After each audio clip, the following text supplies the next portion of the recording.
Hola, ¿qué tal? Capítulo 3. ¿La depresión está solo en la mente o también está en el cuerpo? En el capítulo anterior descubrimos algo que cambió por completo nuestra forma de entender las emociones.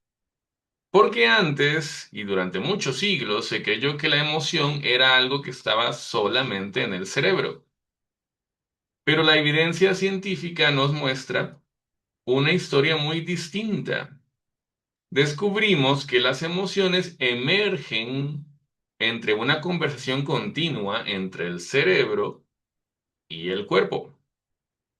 El corazón habla, los pulmones hablan, el intestino habla, los músculos hablan. Incluso un simple cambio en la temperatura corporal puede modificar cómo interpretamos el mundo. ¿Recuerdan el ejemplo del estudio de la tacita de café? Bueno. Todo eso nos deja una pregunta mucho más difícil. Si el cerebro construye parte de nuestra experiencia emocional, utilizando la información que recibe del cuerpo, ¿qué ocurre cuando el cuerpo deja de enviar señales de equilibrio y comienza a enviar señales de enfermedad? Hoy comenzaremos a responder esa pregunta. Probablemente descubriremos uno de los protagonistas más ignorados de toda la neurociencia moderna. Entonces, hoy veremos cuando el cuerpo empieza a pensar. Durante siglos creíamos conocer una respuesta. ¿De qué? Apareció un problema. ¿Cómo sabe el cerebro lo que está ocurriendo? Es decir, ¿el cerebro ve, escucha, siente? Se ve sencillo, ¿verdad? Responder a una pregunta como esa. Pero en realidad no hace ninguna de esas cosas. ¿Se habían puesto ustedes a pensar en ello? El cerebro vive en completa oscuridad. Nunca ha visto la luz. Nunca ha escuchado un sonido. Nunca ha tocado un objeto. Todo lo que conoce el cerebro son impulsos eléctricos. Millones cada segundo. Entonces, ¿cómo sabe qué significan esos impulsos eléctricos? Bueno, necesita interpretarlos. Debe, debe hacer una predicción y esa predicción utiliza memoria, experiencia, contexto y algo más. Algo que suele pasar desapercibido, el estado del cuerpo. El cerebro entiende la información de nuestro exterior a través también del estado del cuerpo. Mientras observas el mundo, tu cuerpo nunca deja de hablar. El corazón, los pulmones, el intestino, los músculos, el sistema inmune, la temperatura, el metabolismo, todos envían información. Debe interpretarlos. Segundo a segundo, el cerebro no solo interpreta el mundo, interpreta al organismo. Y entonces aparece una pregunta importante. ¿Qué ocurre cuando el cuerpo cambia? ¿Y si esas señales dejan de representar equilibrio? ¿Y si comienzan a representar enfermedad? ¿Podría cambiar la experiencia emocional? Incluso antes de que aparezcan pensamientos negativos. Bueno, esa es la pregunta que el día de hoy vamos a intentar responder después de esta breve introducción. Entonces, bloque número 2 del día de hoy. El cerebro nunca recibe la realidad. ¿Cómo es esto?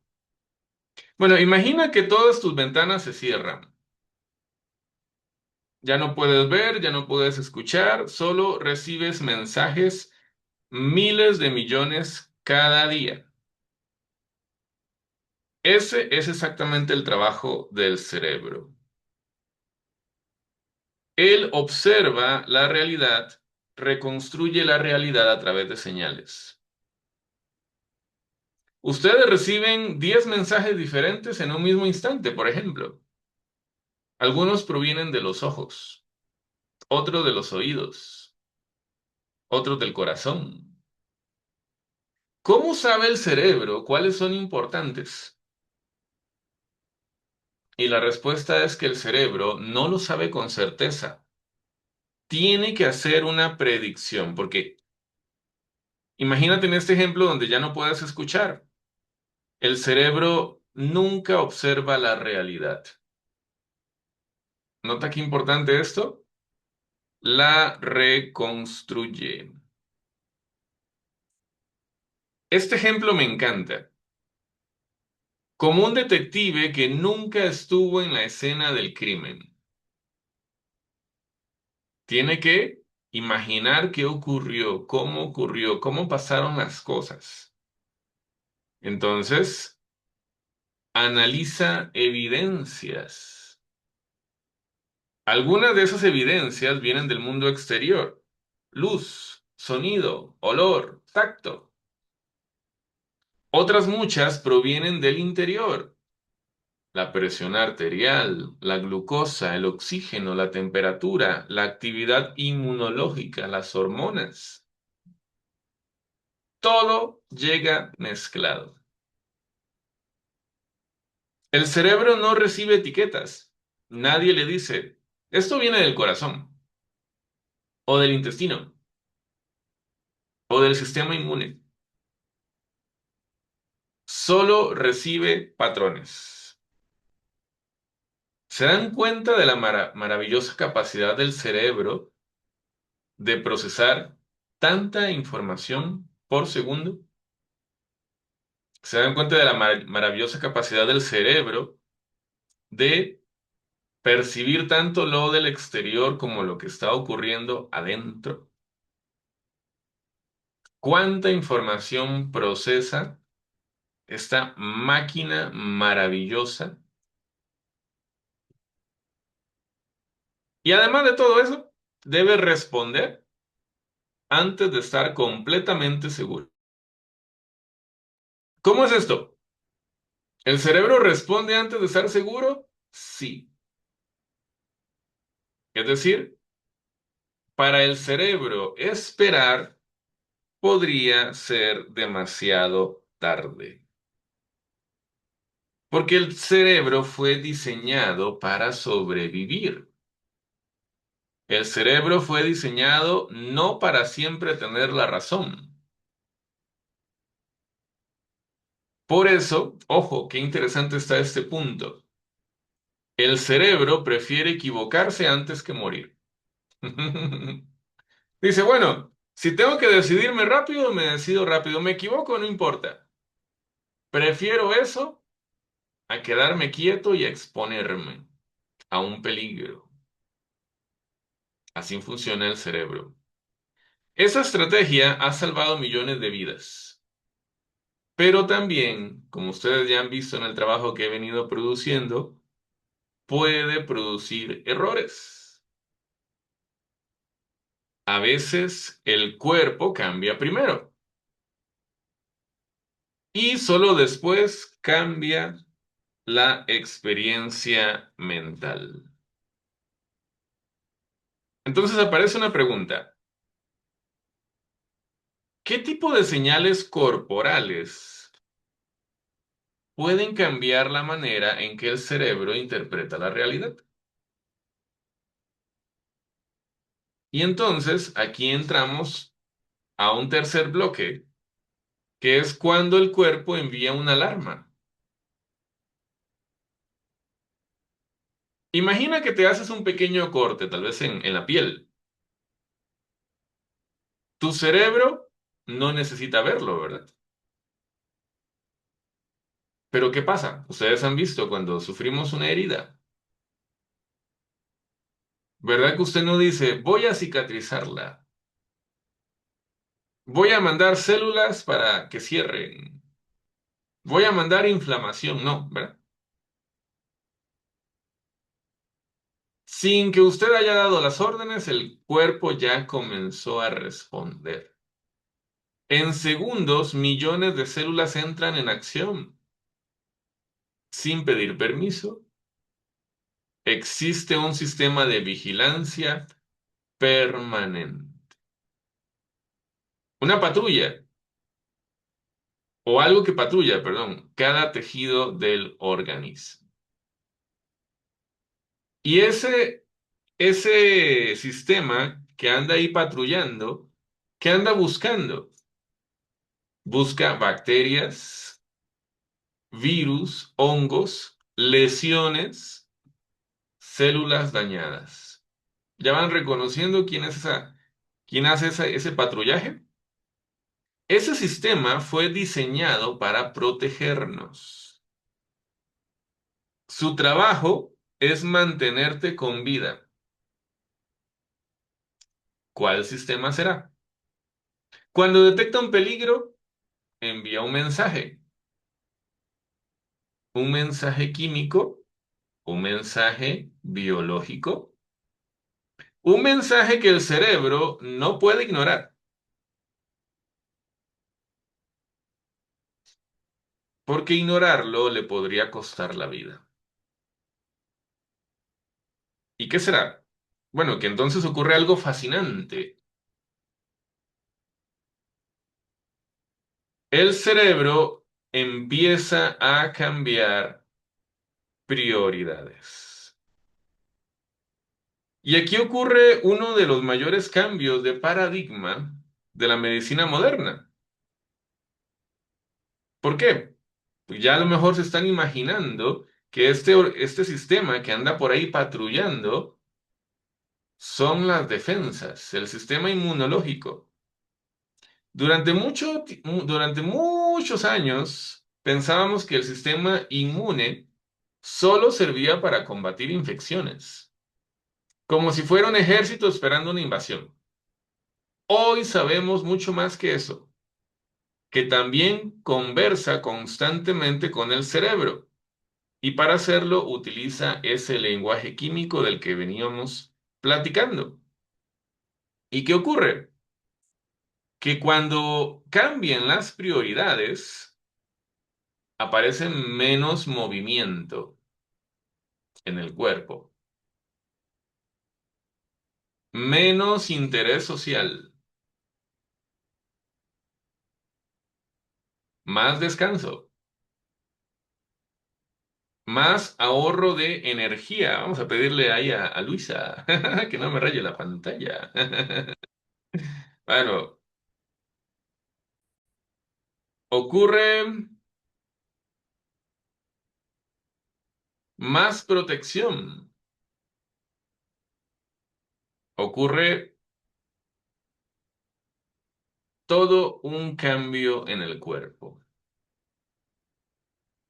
Todo parece una estrategia de supervivencia.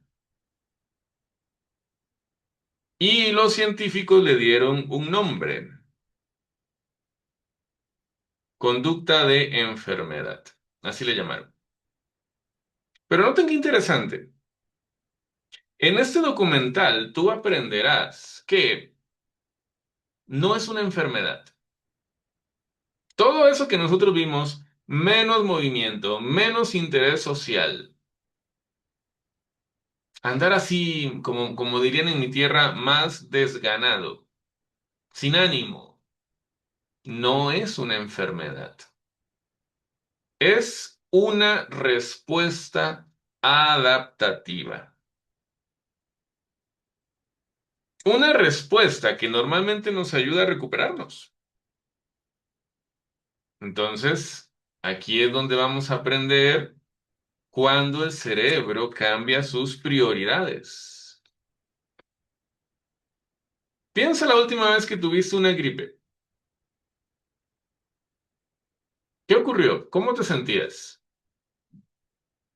Bueno, a lo mejor sentías cansancio,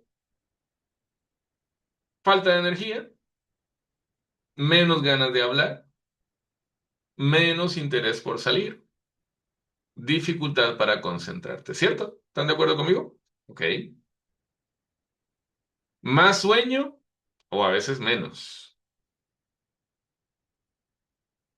Todo parecía más pesado en esa gripa. Pero ahora observa esa lista que está en pantalla. Fatiga, aislamiento, lentitud, alteraciones del sueño, dificultad para pensar, pérdida de interés. No sé, no son tan diferentes las listas, ¿verdad? Entre una gripa y una depresión. Todas aparecen también, o muchas de esas aparecen también en personas con depresión, ¿cierto? Entonces, ¿será una coincidencia? Durante mucho tiempo la ciencia pensó que sí, es una coincidencia, dirían antes. Pero, ¿y si algunos síntomas comparten mecanismos biológicos? No hablamos de todas las depresiones, por supuesto. No hablamos de todas las personas. Hablamos de un subgrupo, una posibilidad, una línea de investigación con evidencia creciente. La ciencia comenzó a investigar. ¿Quién envía esas señales al cerebro? Y la respuesta no estaba donde esperaban, no estaba donde se imaginaban. Aparece un protagonista casi invisible, un sistema capaz de hablar con el cerebro. Y durante décadas esa idea parecía imposible, pero hoy sabemos que ocurre todos los días. ¿Cómo conversa una célula inmunitaria con una neurona? ¿Se habían preguntado ustedes eso? Bueno, esta pregunta cambió la neurociencia moderna. Y hoy vamos a aprender el lenguaje secreto del sistema inmune. ¿Cómo conversa una célula inmunitaria con una neurona? Durante mucho tiempo las personas no conocían la respuesta, pero hoy sabemos que utilizan mensajeros químicos, pequeñas moléculas con un enorme poder. Se llaman citocinas. Probablemente ya las habían escuchado antes. Son mensajeros biológicos. Las citocinas no son pensamientos, no son emociones, son información. Información sobre el estado del organismo. Entonces, si hay una infección, si hay una lesión, si hay daño celular, si todo está en equilibrio, por medio de las citocinas, esta información llega al cerebro. El sistema inmune responde primero y luego informa al cerebro. Noten qué impresionante. Por eso hay estudios que revelan desde hace años que la depresión tiene relación con todo esto que estamos poniendo en pantalla. ¿Cómo llega ese mensaje? Bueno, hay muchos caminos por los cuales llega ese mensaje al cerebro. Llega a través de la sangre, a través de regiones donde el cerebro puede detectar señales inmunológicas. Esas regiones las vamos a aprender más adelante. No existe solo una carretera. Lo que existe es toda una red de comunicación de doble sentido, donde el cerebro se comunica con el sistema inmune, con las defensas del cuerpo. Todos los días están ahí conversando, platicando, incluso cuando está sano. La diferencia está en la intensidad del mensaje. Es decir, un mensaje breve protege. Un mensaje persistente puede cambiar prioridades.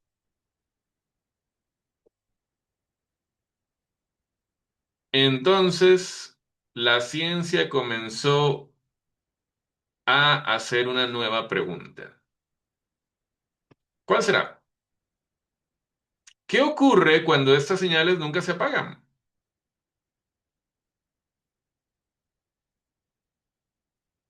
¿Y si el cerebro recibe durante meses mensajes de enfermedad sin una infección evidente, sin una herida visible, sin que la persona se dé cuenta de ello?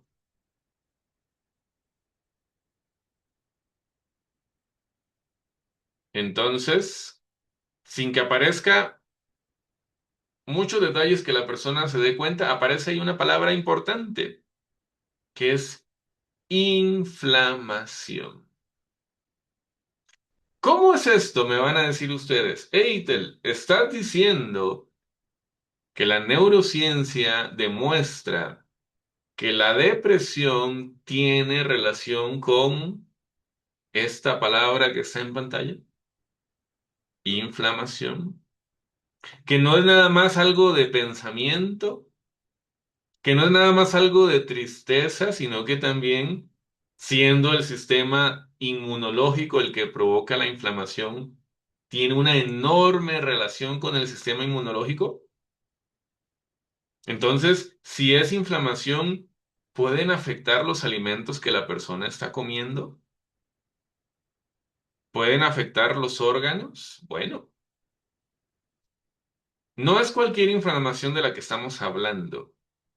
Estamos hablando de una inflamación silenciosa. Estamos hablando de una inflamación persistente. Estamos hablando de una inflamación de bajo grado. Estamos hablando de todo ello. Podrían influir todos estos procesos de inflamación en algunas formas de depresión. Bueno, eso es precisamente una respuesta muy compleja que vamos a estar investigando en nuestro próximo capítulo. El capítulo 4 de si la depresión está en la mente o en el cuerpo, que viene la próxima semana, vamos a aprender sobre la inflamación silenciosa. Este ha sido el capítulo número 3. Un poquito más breve, un poquito más directo, un poquito más al grano, pero revelando un punto importantísimo. ¿Tiene relación entonces el sistema inmunológico con la depresión? A través de una inflamación silenciosa. La próxima semana vamos a estar explicando con mayor lujo este tipo de detalles. Y les invito a que ustedes mismos lo vayan investigando, porque hay estudios que ya lo van revelando. Así que, querida familia, el propósito de este taller es presentar la depresión desde una perspectiva no a la antigua, no como se creía hace siglos, no como se creía hace décadas, sino más bien cómo lo manifiesta la neurociencia moderna. Pero hay un detalle interesante. Yo creo que en la medida que ustedes van avanzando en los capítulos, se van a dar cuenta que aunque la neurociencia ha avanzado, a veces las estrategias se han quedado desactualizadas. Y todavía se sigue dividiendo la mente y el cuerpo. Todavía no se logran relacionar los aspectos del cerebro y las defensas. Todavía la gente cree que el ambiente no influye, sí influye. Vamos a aprender en los próximos capítulos cómo aparecieron las terapias que atienden la depresión, por qué son funcionales, cuáles tienen mayor evidencia científica y muchos otros aspectos más en esta serie que se ha dado con todo cariño de manera gratuita para que aquellas personas que tienen depresión puedan encontrar la respuesta de por qué el cuerpo reacciona de esa manera. Hoy aprendimos que en algunos casos probablemente, más que ser una enfermedad, es un proceso adaptativo del cuerpo en algunas personas. Les mando un abrazote agradeciéndoles su compañía. Les mandamos la grabación, se les quiere muchísimo. Nos vemos para el capítulo que viene que va a estar sumamente interesante, la inflamación silenciosa. Les quiero mucho, que tengan una excelente tarde-noche. Nos vemos, chaito.